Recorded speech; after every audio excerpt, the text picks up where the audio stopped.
हाँ बच्चों, आप कैसे हैं? उम्मीद करते हैं बहुत बढ़िया होंगे। इसमें जो है कि हम समझने वाले हैं गुणनखंड के बारे में, ठीक है? अभाज्य गुणनखंड। इसमें से यदि गुणनखंड यानी खंड के बारे में जो पूछा जाता है, तो आप देखेंगे होंगे कि किसी भी चीज़ को जो है कि यदि हम तोड़-तोड़ करके जो है कि अलग कर दें, तो बोलेंगे कि इसका जो है कि खंड-खंड करके जो है कि बिखार दिए हैं, ठीक है? यानी अलग-अलग कर दिए हैं, ठीक है? तो इसमें जो है कि अभाज्य गुणनखंड है, यानी संख्या को ही जो है कि इतना तोड़ना है, उसका लास्ट संख्या जो है कि 1 तक में पहुँच जाए, ठीक है? 140 है, ठीक है? 140 आप कह सकते हैं एक तरह से, ठीक है? इसका जो है कि एलसीएम के वाला तरीका यानी भाग वाला विधि जो होता है, उस तरीका से भी निकाल सकते हैं।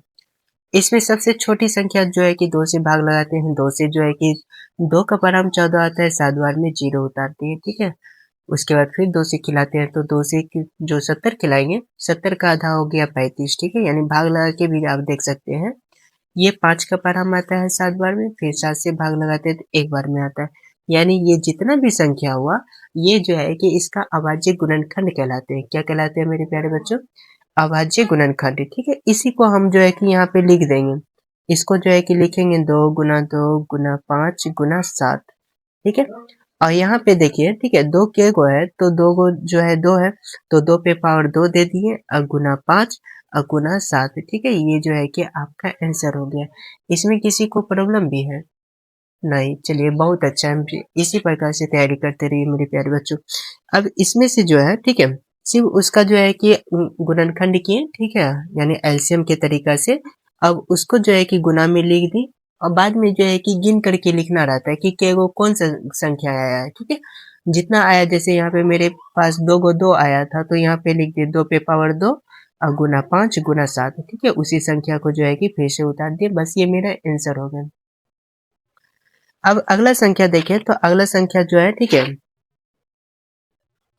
अगला संख्या देखें तो अगला संख्या में 156 दिया हुआ है। कोई दिक्कत नहीं है, 156 का भी एलसीएम वाला तरीका से जो है कि निकाल लेते हैं।